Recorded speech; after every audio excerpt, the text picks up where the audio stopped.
Jangankan 6-7 jam, Pak, beton, fosrock yang dipakai di perbaikan-perbaikan ya terutama ya, Pak, ya, Perbaikan ya. di Cipularang dan bandara-bandara, itu 2 jam. Wush. 2 jam itu pesawat sudah bisa harus lewat. Wah, ini kalau tangan kaki kita masuk 2 jam Iya. kejepit.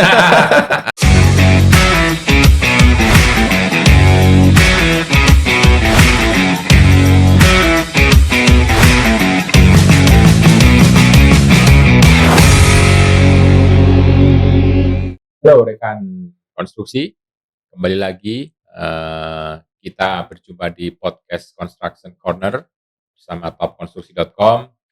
Kali ini saya Dandung Sriharninto akan mengajak rekan-rekan konstruksi untuk mengetahui lebih dekat insan-insan yang berkontribusi di konstruksi tanah air.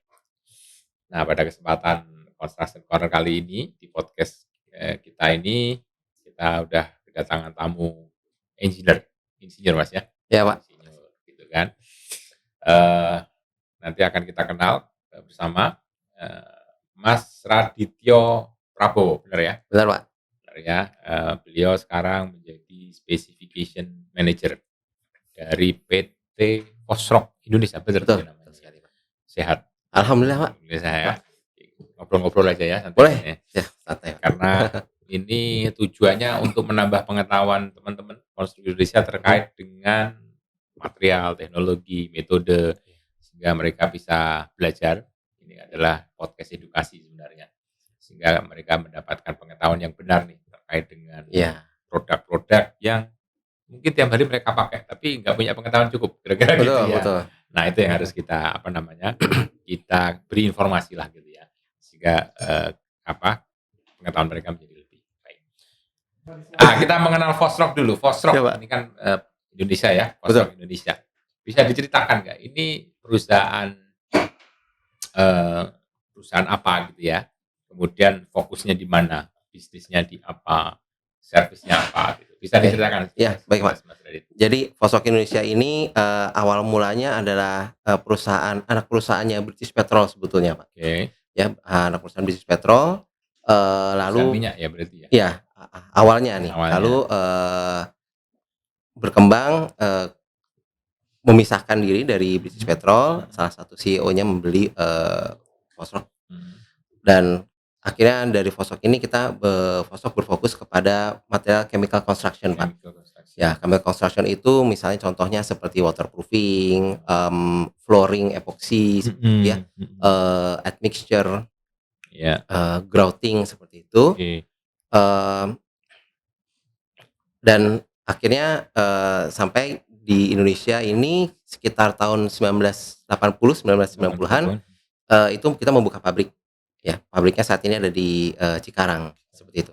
Jadi awal muasalnya memang Fosrock ini perusahaan Inggris, tapi saat ini kantor pusat kita sudah di Dubai, Pak. Dubai, Oke. ya. Pabrik kita ada di Cikarang dan kita punya kantor sales office di Kota Kasablanka seperti itu. Jadi basisnya ini adalah industri kimia gitu ya? Iya, yang dipergunakan untuk konkrit. Iya, perbetonan. Perbetonan, betul. Makanya namanya chemical construction, Pak, karena mungkin sebagian besar untuk konkrit, tapi tidak terbatas pada konkrit saja, Pak. Misalnya seperti coating, kita juga coatingnya itu bisa juga dipakai di besi sebetulnya. Oh ya? Betul. Cuman memang sebagian besar mungkin bisa dikatakan 80-90% ini berhubungannya dengan konkrit. Konkrit ya. Betul. Oke, sekarang kita sebelum lebih jauh nih, kan kita ngomong beton dulu nih. Ya. Beton ya beton gitu kan. Betul. Artinya di situ ada pasir, semen, split. Ya. Tambah air lah gitu ya. Baik. Jadilah beton gitu kan. Nah, kan tadi di sini ada Fosrock kan bergerak di bidang kimia yang related dengan konkrit. Konkrit ya konkrit gitu ya. Dari dulu ya begitu gitu ya. Kita ke rumah ya begitu gitu. Kenapa sih harus ada chemical, harus ada tambahan? Supaya apakah dengan konkrit yang tadi semen, pasir, batu itu nggak cukup gitu? Oke. Jadi semakin kesini kan teknologi konstruksi kan semakin berkembang nih, Pak. Ya. Contohnya misalkan gedung semakin tinggi, ya Pak. Lalu basement kita gedung juga semakin dalam nih. Oke. Ya. Nah dari situ dibutuhkan tidak bisa hanya konkrit yang seperti dulu. Ya, jadi Oh, misalkan kita nyebutlah beton konvensional lah gitu ya. betul, beton konvensional. Jadi misalkan kalau sekarang, di beberapa proyek contohnya ya Pak, misalkan seperti, katakanlah proyek luar negeri, katakanlah project reference kita misalnya Menara Petronas, itu kan tinggi tuh Pak. Ya. Jadi, beton ini harus bisa dipompa dari bawah ke atas, masih cukup flow, tidak mengurangi mutu beton, Ya. dan tidak mampet di Di tengah, pumpnya itu ya, di dia pumpnya. pipanya lah ya. Betul. Nah, itu kan butuh satu bahan tambahan nih, supaya, beton itu bisa memiliki karakteristik seperti itu, Oh, seperti oke. itu. Jadi, itu salah satunya, Pak. Contoh lain misalnya tadi, basement kita misalnya ya, Pak, ya, di beberapa gedung di Jakarta semakin dalam dan salah satunya contohnya mungkin yang sekarang sedang berjalan MRT nih, Oh fase ya, 2. ya, ya. Bahkan kita lihat fase 2 ini kan, eee, Kan lebih ke ada utara ya, lebih betul, lebih semakin ke utara dengan kondisi muka air tanah yang ya, semakin dalam, bahkan ada semakin yang di dangkal, bawah semakin dangkal. sungai malah, Pak, Ya, di bawah sungai. stasiunnya seperti itu ya. Nah, ini kan butuh satu sistem nih, Pak, yang memastikan bagaimana supaya, eee, air ini tidak masuk. Masuk. Ya, jadi, selain bahan tambah ke beton, kan Fosroc juga, salah satu produk lainnya adalah waterproofing, seperti itu. Nah, inilah yang kita support karena teknologi konstruksi ini semakin berkembang terus sehingga, butuh butuh, aksesoris ya, Pak, ya, tambahan teknologi ya, nih. teknologi. Betul. Jadi gini ya, satu, kimia itu akan memperbaiki apa ya istilahnya, vocability apa ya, iya bisa salah satunya vocability lahan dikerjakan, betul. Karena saya bisa bayangin kalau saya nggak tahu, bisa bayangin Monas ya. Ya mungkin belum ada cover, betul. Ya itu kan ngecor di atas gimana, hasilnya di atas itu. Iya. Kan kalau dengan tuntutan bangunan sekarang rasanya nggak mungkin gitu ya, dengan volume yang gitu ya. Nggak usah sampai berat misalnya nektar misalnya plus Khalifa ini. Ya nggak usah, kalau kita nggak usah jauh-jauh lah Menara BRI ya. Iya, Ini iya, juga betul. kan, itu kalau misalnya kita menggunakan beton konvensional dulu sampai atas udah keras kali ya. Betul, bisa jadi, Pak. Iya. Beton. Nah, gunakan chemical sehingga mungkin satu lebih tadi mudah dipompa, tidak Iya. mampet gitu ya. Dan mungkin ya jangan sampai keras di perjalanan kan. Betul. Karena kalau beton itu saya nggak tahu kuringnya berapa lama nih. Kan berarti Iya. ada semacam Selamnya, Pak, selam untuk selam extended retention lah, ya. maksudnya umur kuringnya lebih panjang. Iya. Itu kira-kira gitu ya alasannya. Kurang lebih seperti itu, Pak. Nah, kemudian yang kedua terkait lagi ini ngomong beton dulu nih sebelum yang lain. Iya. Terkait dengan tadi ya, pekerjaan sekarang kan lebih banyak di underground lah gitu ya. Iya. Karena nggak mungkin kalau flyover semua ya kotanya jadi berantakan. Underground. Tadi Betul. dikatakan MRT gitu kan. Itu banyak dipakai di mana, Mas? Satu kan besi betonnya ya saya nggak tahu kalau baca di ini kan ada yang precast, ada yang in situ. Nah, Betul. chemical terkait dengan beton di pekerjaan tunnel lah gitu ya. Iya. Itu banyak berperan di pekerjaan apanya sih? Oke. Jadi kalau spesifik untuk MRT nih, Pak, yang saat ini sedang kita Iya. kerjakan itu, dari Fosroc kita, men-support bagian waterproofing-nya. Waterproofing-nya. Betul, Maksudnya waterproofing itu macam-macam ya, ada yang membran, ada yang di-coating, betul, ada iya. yang dicampurkan dengan betonnya Betul. sendiri supaya betonnya lebih permeable. Nah, ini yang mana Iya. nih Nah, namanya? Kalau jadi sebetulnya memang yang disebutkan sistem waterproofing banyak nih, Pak. Ya. Nah, untuk sistemnya MRT, jadi ada beberapa pertimbangan, Pak. Pertama dikarenakan basement-nya dalam sekali ya, Pak, ya. Ya. Itu kurang lebih kan sampai 30 meter kedalaman, muka air tanahnya juga tinggi dan di Jakarta ini kan seperti kita tahu ya ada konsolidasi atau penurunan tanah nih setiap tahunnya ya. Jadi, untuk, MRT ini yang kita pasang adalah sistem yang membran, Pak. Oh, Betul, oke. tapi membrannya ini agak unik. Jadi membrannya ini dia dipasang sebelum betonnya dicor justru, Pak. Di bawah? Di bawah. Di bagian bawah. Oke. Jadi membrannya kita pasang terlebih Pasang dahulu, baru kita pasang, besi tulangan. Oke. Nah, setelah itu baru betonnya dicor. Ini lagi jadi ngomong MRT nih. Iya. Saya juga curious juga itu kan ada saya nggak tahu kalau di sini pakai tunnel mesin itu ya. Iya, TBM. TBM gitu kan. Saya bayangkan ini kalau TBM itu kan tanah Jakarta rata-rata saya orang geoteknik gitu. Oh, Jadi lunak kan. Kalau di TBM kan ambrol terus nih. betul. Iya, Kan harus di grouting dulu kan. betul ya. Pakai Fosroc juga. Oh, enggak. Tapi kita Metodenya bagaimana? metodenya seperti ini, Pak.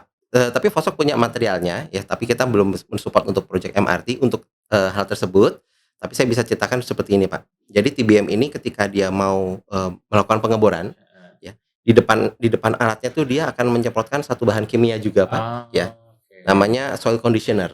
Soil conditioner ini Wih, kayak kulit dong biar mulus dong, iya Pak. betul, Pak. Kurang lebih sama, Pak. Oke. Supaya tanahnya ini agak mulus, Ya, karena TBM dia kan dia harus jalan terus, terus Pak. jalan terus. Nah, supaya tanahnya ini agak dalam tanda kutip mulus ya, Pak. Iya. Jadi tanah itu bisa dengan mudah diangkut keluar. Keluar, Betul. keluar. Nah, jadi, modelnya seperti itu, Pak.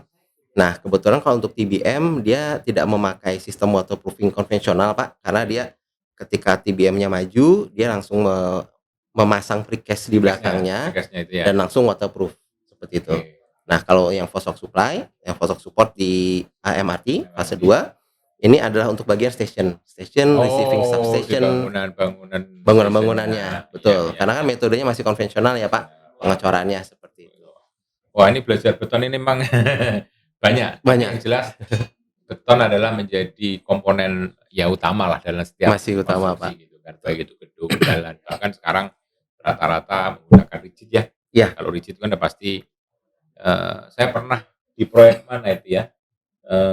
Tol Bandung. Jadi ngecornya Cipularang. malam, pagi udah dipakai. Iya. Nah, ini Fosroc main di situ juga ya? Iya, betul, Pak. Jadi hanya waktu 6 jam, 7 jam udah beton udah bisa walaupun mungkin belum full ya ini Iya. ya, curingnya ya. curingnya. Tapi paling dia udah bisa dilewati untuk kendaraan yang ringan. Betul. Benar seperti itu ya? Jangankan 6-7 jam, Pak. Beton Fosroc yang dipakai di perbaikan ya terutama ya, Pak, ya. Perbaikan ya. Di Cipularang dan bandara-bandara itu 2 jam. Wish. 2 jam itu pesawat sudah bisa harus lewat. Wah, ini kalau tangan kaki kita masuk 2 jam. Iya. Karena kan open time-nya sedikit sekali, Pak. Iya, window time lah istilahnya. Window time-nya, betul. pendek Jadi ya. ketika pesawat terakhir landing itu sudah mulai perbaikan, bobo sekitar tengah malam, Pak. Mungkin orang tahajud gitu ya. Jam 1, jam 2 itu sudah mulai ngecor. Jam 4 pembersihan, Udah harus jam 5 pakai lagi. first flight. Seperti itu. Wah, jadi luar biasa nih ya. Jadi ngomong teknologi beton dulu nih yang diproduksi. Kita belum ngomong pabriknya nih. Iya. Jadi ini pengertian bahwa beton itu bisa dilambatin kerasnya karena harus dipompa. Betul. Bisa dicairkan juga gitu. Tapi juga bisa dicepetin kerasnya juga. Iya. Ini semua menggunakan kimia gitu ya. Kimia betul, Pak. Mas Radit, tadi kita manggilnya Mas Radit aja jadinya. Tadi ngomong beton kita punya pengetahuan dasar lah terkait bahwa beton itu bisa direkayasa dari konvensional menjadi lebih cepat, bahkan mungkin lebih keras. Saya nggak tahu lebih keras ya. Kelasnya naik dengan kimia saya nggak tahu. Iya. Mungkin mengurangi water cement ratio. Dulu kalau saya ngambil kuliah beton kan itu ada water cement ratio gitu. Nah ini kembali ke Fosroc sendiri kan sudah set up atau bikin pabrik di Cikarang. Ya. Nah, pabrik itu aktivitasnya apa? Membikin kimia itu. Ini ngomong proses sebenarnya. Iya. Bahannya dari mana, bagaimana prosesnya, kemudian apakah ada teknologinya seperti apa menjadi sebuah end product. Itu yang terjadi di pabrik itu apa aja? Bisa diceritakan secara singkat nggak? Iya, Pak. Jadi kalau di Cikarang, Pak, ya di pabrik itu kita memproduksi barang-barang yang sebagian besar sih kalau dari produk range yang sudah dijual di Indonesia, Pak, itu sebagian besar sudah diproduksi di Cikarang.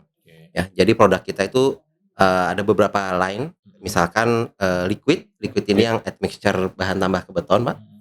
Lalu powder ini ya. betul, serbuk itu lebih ke grouting atau waterproofing, Pak. Waterproofing yang untuk di kamar mandi itu kan ada juga bahan dasar semen ya. Lalu resin ini seperti epoksi seperti itu. Kebanyakan sih itu yang kita produksi di pabrik. Tapi tidak hanya pabrik, Pak. Jadi di Cikarang kita juga ada labnya, ada lab R&D. Jadi di sana ya. Betul. Jadi terkadang kita butuh penyesuaian nih, Pak, penyesuaian produk ya. Saya ambil satu contohnya, misalkan LRT Jabodebek, Mas Bapak lihat kolom-kolomnya, longspan itu kita kolaborasi, Pak. Jadi misalnya dari pihak klien ingin warnanya seperti ini nih. Oh, untuk coating permukaan itu ya. Coating permukaan, betul. Jadi kita coba research di lokal, kita develop produk beberapa customize seperti itu. Kalau ngomong bahan baku ini, saya nggak paham kimia. Ya. Bahan baku dari proses, ini kan saya nyebutnya kan produk kimia gitu ya. Saya nggak tahu istilahnya saya benar atau tidak. Tapi bahan baku itu apa sih sebenarnya sebagai main main raw material dari khususnya untuk beton ini apa sih? Iya.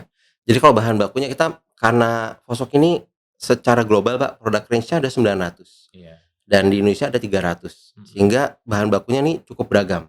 oke Ya, misalkan kalau yang powder tadi bahan bakunya pastinya semen dan pasir Pak, oke, ya powder. Kalau untuk resin mhm, itu biasanya berupa, epoksi atau resin seperti itu Pak ya bahan bakunya atau yang admixture juga, ada resin dan liquidnya seperti itu. Jadi, eee, macam-macam sih Pak nih Pak, bahan bakunya dan karena kita, eee, dari Fosok ini kan kita grup ya Pak, internasional ya, sehingga ada beberapa, bahan baku yang harus memenuhi standar oke kesesuaian oke, dan beberapa memang sudah ada yang bisa produksi Indonesia, ada yang memang masih belum bisa. Jadi ada iya. beberapa yang memang bahan bakunya kita masih impor. Kan ini kan, kimia ini kan, yang saya paham ini kan ada mineral, ada bahan hidrokarbon gitu Iya ya. Ya turunan dari minyak itu kan banyak itu kan, dia iya juga menghasilkan banyak, apa, kalau plastik ya polietilen, polyester dan teman-temannya itu kan iya plastik nih. Nah kalau mineral itu kan banyak ya, mulai dari bentonite atau dari silika atau dari itu kan bahan-bahan mineral, iya. nikel apa macam. Nah kalau ini, bahannya dari keluarga tadi produk mineral atau hidrokarbon atau apa, something else gitu. Oh, kalau Atau itu bahkan garam, garam itu bikin bibit urea, urea itu kan iya juga iya dari garam, dari natrium, dari kapur, dari yang itu produksi-produksi iya. mineral gitu. Nah, kalau kita memang, menyatukan bahan-bahan tadi, Pak, Iya, gitu. heeh, Jadi bukan produksi kimianya, tapi iya, tadi misalkan ada, natriumnya, ada, natriumnya ya, misalnya, kimia yang lain, nah itu yang kita satukan menjadi, oke, produk, gitu. iya, Jadi bukan produksi kimianya. iya, Jadi dari kimia kita hasilkan produk yang untuk nanti, dipakai. berarti banyak apa, orang ini ya, engineer kimia ya, Kalau kayak kimianya gitu? kebanyakan yang di lab, Pak. Di lab, iya Iya, maksudnya yang untuk produksi kan berarti di lab, tapi untuk betul. produksinya kan banyak melibatkan orang-orang kimia lah ya gitu Iya, ya? betul. Karena Tapi untuk kalau untuk tenaga pemasar seperti oh ya. saya, karena kita berhubungan dengan konstruksi, Konstruksi ya iya rata-rata pasti teman-teman sipil lah ya. iya Mas Adit, jadi kan industri konstruksi salah satu yang menarik adalah terkait dengan teknologi material sebenarnya ya. iya Kalau ilmu teknik sipil ya kalau analisa struktur ya begitulah dibantu software. Tapi kalau kimia macam-macam kan eh, apa terkait kimia beton itu ya mungkin beda. Nah, kalau melihat perkembangan sekarang gitu ya. iya Apa sih sebenarnya tantangan gitu ya? Tantangan khususnya terkait dengan teknologi beton sebagai material, ketika harus berhadapan dengan kebutuhan entah itu arsitek, entah itu kebutuhan sipil, kan banyak sekarang long betul, span, iya kemudian bangunan itu harus di laut gitu ya, kemudian tadi kan basementnya dalam sehingga betul, tekanan air itu menjadi sangat besar sehingga tantangan, bahan yang apa, waterproof juga lebih gede, betul. kemudian macam-macam lah, harus mungkin bahkan beton harus berinteraksi dengan limbah dan sebagainya. Iya, betul, Nah Pak. kalau menurut Mas Rasid tantangan ketika banyak berinteraksi, apa sih yang banyak dihadapi? Beton selalu bermasalah di mananya sih gitu? Iya iya Yang paling banyak ya gitu? iya. Gimana? Jadi kalau tantangannya kalau saat ini justru di bagian teknologi konstruksinya, Pak. Oke. Karena teknologi konstruksi ini, di Indonesia terutama akhir-akhir ini ya, kita Ya, merasakan perkembangannya pesat sekali cepat sekali ya. cepat sekali. Jadi, tadinya permintaan-permintaan barang yang konvensional Ya, ini banyak beralih kepada barang-barang yang mutakhir, oke, seperti itu. Jadi sepertinya yang tadinya price concern, kita ya, tawarkan barang A misalnya, "Oh ini mahal nih." Sekarang malah banyak customer yang, eee, sudah aware ya, bahwa saya butuh barang A, seperti itu. Justru standar-standarnya yang semakin meningkat ini yang kita harus bisa keep up ini, Pak. ya, Seperti tadi misalnya basement semakin dalam. Nah itu kan dengan cara konvensional kita udah nggak mungkin mungkin lah nggak beton mungkin maksudnya nih udah seperti pasti itu. kalah lah gitu ya. Betul. Dan dari misalkan saya ambil contoh dari beton, Pak, eee, sekarang kan beton juga semakin banyak tuntutan, wah kita harus mengurangi jumlah semen, banyak bahan Mhm, campurannya, ya namun ya, performa yang diharapkan justru tinggi gitu ya? meningkat, tinggi Heeh ya. Nah heeh. itu yang kita, inovasi dari segi apa ya, bahan kimianya ini juga Kimianya ya? harus harus istilahnya harus kencang juga nih Pak untuk Betul. mengikuti Karena gini, misalnya tren. saya bayangin kan, LRT atau mungkin kereta cepat, saya nggak tahu terlibat nggak kereta cepat, mungkin Ya dari sana semua gitu ya, saya nggak paham. Nah itu kan long span. Kan berarti beton itu kan K-nya kalau kita ngomong K350 itu enteng lah. Iya. Tapi kemudian kalau kita udah ngomong K500 atau Betul. FC-nya berapa itu? Mungkin 40 atau lebih gitu. Sampai 60-an, Pak. 60 gitu Iya. kan nggak mungkin beton konvensional udah pasti susah ngejarnya kan. Betul. Berarti water cement ratio-nya menjadi kecil. Begitu Iya. kecil kan nggak bisa dikerjakan gitu kan. Betul. Nah, mungkin bermain di situ ya, apa namanya ya? Iya. Fosroc lebih banyak. Ya, di sana jadi kita punya bahan tambah ke beton, Pak, admixture ya. Kalau kita lihat kan, oh bahan tambah ke beton, admixture mungkin sebatas itu. Iya. Tapi di dalamnya ternyata ada bahan yang beda lagi, Pak. Betul. Ada jenis bahan yang kita katakannya organik atau anorganik. Jadi katakanlah, oh bahan yang konvensional itu bisa mengurangi air sampai 0,45 Ya. atau 0,43 Ya. seperti itu. Tapi Ya. ketika betonnya butuh lebih kuat lagi atau lebih kedap lagi, betul, water cement lebih di bawah lagi nih, Pak, misalkan 0,36. Nah itu bahan tambah admixture-nya itu tidak bisa yang konvensional. Nah itu. Ya emang tantangannya gitu kan untuk struktur-struktur yang extraordinary. Betul. Kan butuh beton yang extraordinary juga. Iya. Dan kadang-kadang kalau salah workability-nya nggak bisa, di lapangan nggak jadi itu. Iya, betul. Karena saya nggak tahu, mungkin di Pancoran itu ketika mau bikin K500 di lapangan itu setengah mati juga. Karena mungkin saya nggak tahu mudah menggunakan, akhirnya terkeropos kan itu. Iya, betul. Karena ya method of work-nya, kecuali mungkin di di casting rad ya gitu ya yang mudah terkontrol. Tapi kalau di lapangan kan kadang sulit gitu ya untuk menjaga kualitas. Nah itu kira-kira luar biasa. Jadi kontribusi Fosroc terkait dunia konstruksi sangat-sangat dibutuhkan. Tadi kan dengan tandanya teknologi ini teman-teman yang mengerjakan beton terbantulah gitu ya untuk bisa mencapai sebuah beton yang high quality dengan cara mudah. Kemudian lebih mudah gitu ya, bukan lebih mudah gitu. Nah kemudian tadi kita juga udah paham bahwa di pabrik juga diproduksi kimia sendiri. Nah ini tentunya seluruh proses dilakukan di dalam negeri lah gitu ya. Kita ngomong kan kita didorong-dorong untuk produksi dalam negeri dan sebagainya gitu kan. TKDN ya, Pak. Support gak sih sebenarnya? Fosroc? Sebetulnya komitmennya gimana? Iya. Kalau kita pasti kita komitmen untuk mendukung ya, Pak ya. Karena kan itu satu kebijakan dari pemerintah nih. Tujuannya juga baik untuk memajukan produksi industri dalam negeri ya, Pak.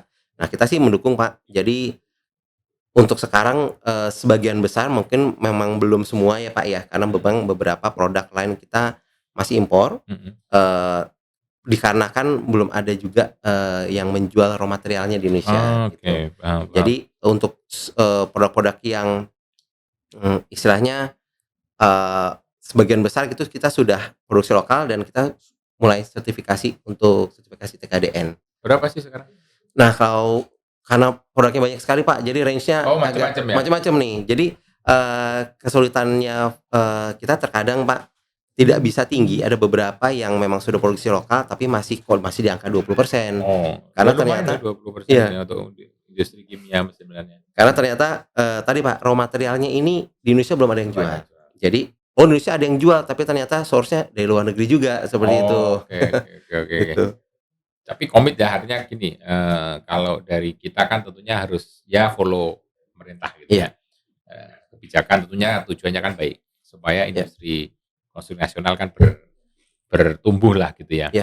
Nah terkait dengan ini Mas, kan tentunya ini adalah perusahaan yang melakukan proses edukasi yang lumayan heavy gitu ya, mengedukasi bahwa dengan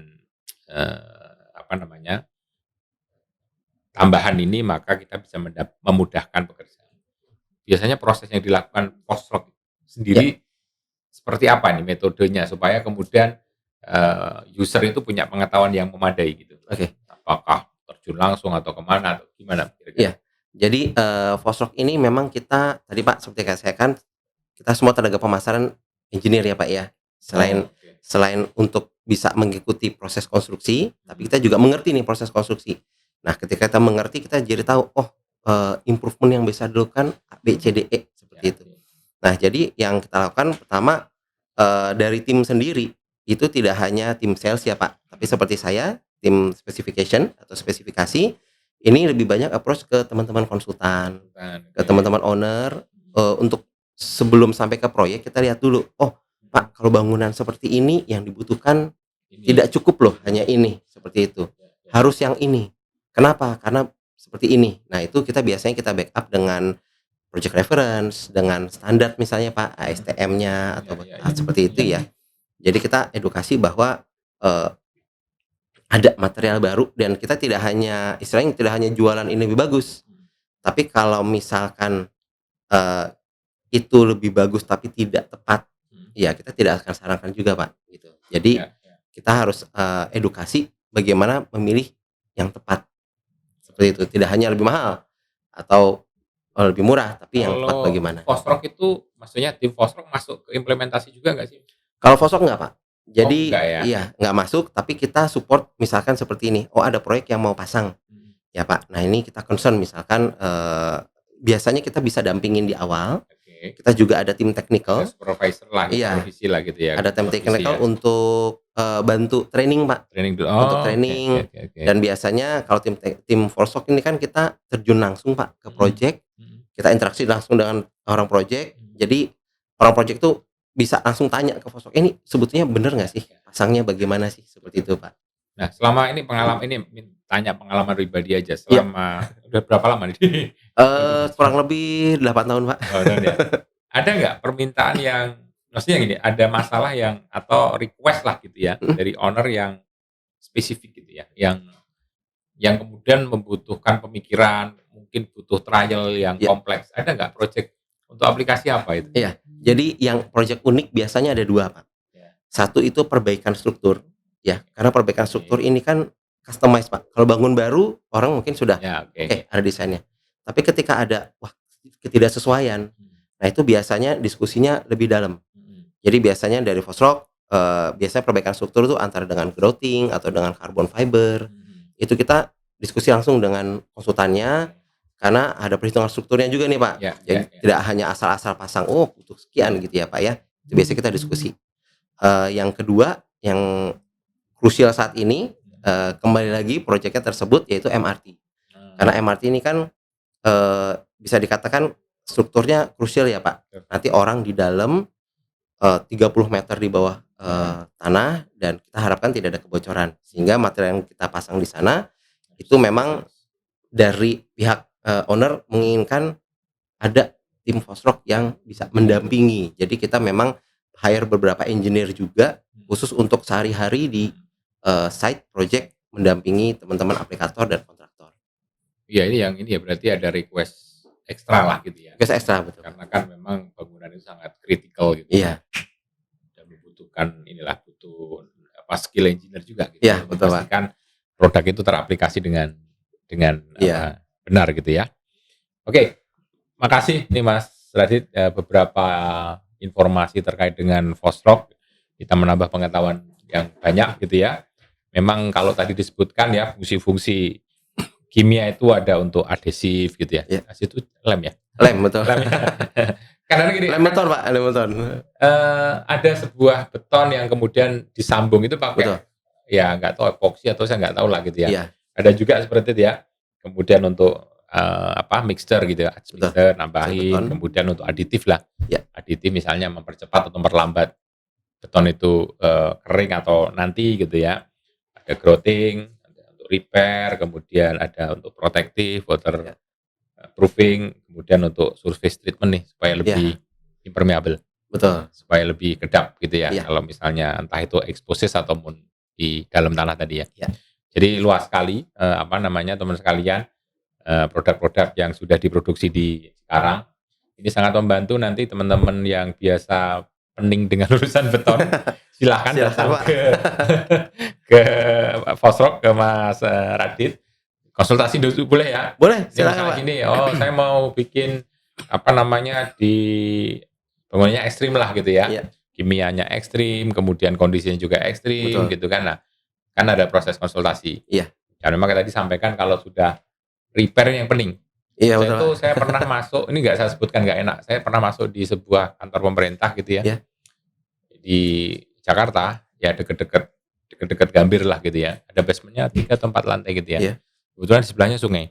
Wah itu ternyata bocor gak karu-karu, saya bingung ini gimana ya gitu ya. sampai akhirnya dikelilingi dibikin apa, selokan, terus Oh iya, dipompa. dipompa.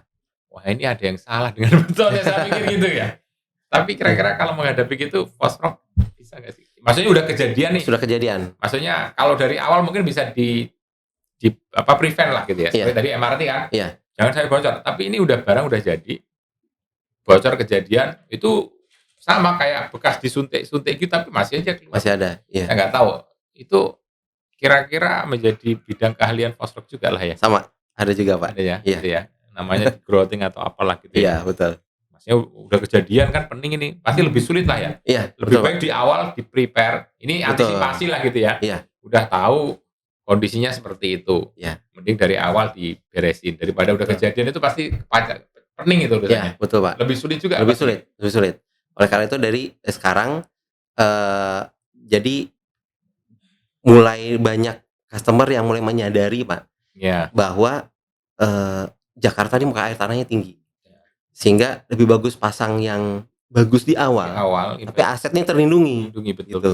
Itu kalau udah gedung jadi 16 lantai bocor kan urusannya jadi panjang. Betul Pak. Jadi ada memang beberapa sayangnya Pak, ada beberapa gedung yang beberapa area basement itu tidak bisa dipakai karena Betul. bocor seperti itu ya.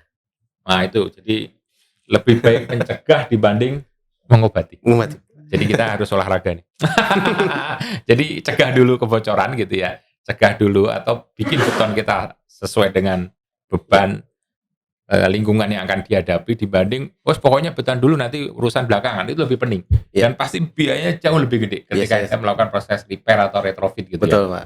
Nah, nanti Tidak tapi hanya kan, biaya perbaikan Pak, Ya. tapi bisa jadi asetnya jadi tidak bisa dipakai. nah kalau itu lebih buruk lagi. Tapi memang saya sepakat bahwa edukasi gitu ya, informasi di awal itu menjadi penting. Ya, betul Pak. Daripada di ke depan mungkin disiapkan sebaik mungkin di awal. Apalagi kalau MRT, saya nggak bisa bayangin MRT tiba-tiba bocor. Waduh, diketawain orang sedunia kali ya. Aduh. Oke, teman-teman, demikian tadi diskusi ngobrol-ngobrol santai dengan Mas Radit tentang beton, tentang produk-produk dari Fosrock untuk pengetahuan kita, khususnya bagaimana kita memperbaiki pekerjaan-pekerjaan kita di beton, baik itu untuk high rise building, untuk basement, untuk yang ekstrim-ekstrim lah gitu ya, yang namanya bentang panjang pasti membutuhkan beton dengan kualitas tinggi dan sebagainya. Nah, itulah keahlian dari Fosrock. Nah, terima kasih sudah mendapat informasi dan silahkan nanti berkonsultasi gratis. Kalau konsultasi masih gratis kan? Konsultasi gratis. Gratis gitu kan, mencari mana yang benar, diantisipasi supaya beton kita oke sejak awal. Terima kasih diskusi kita hari ini, semoga memberi manfaat untuk rekan-rekan pelaku konstruksi di seluruh Indonesia. Udah menyimak diskusi kita Mas. Sehat, ada ingin menyampaikan bagaimana kita harus bersikap terhadap beton ini? Ya, tadi seperti sudah disampaikan Pak, jadi lebih baik kita coba diskusi dulu, konsultasi supaya maksimal ya. Karena repair jangankan bangunan tinggi Pak, rumah kita saja kalau bocor, wah pening Pak, bobok lagi, pening lagi. Betul, wah kacau betul. nih. Ya, jadi kebayang Pak, Ya. jadi jangankan bangunan ya Pak ya, rumah kita saja kita pingin maksimal gitu ya. Oke, terima kasih Mas Radit, terima Sama. kasih, salam konstruksi Indonesia. Terima kasih, Assalamualaikum warahmatullahi wabarakatuh.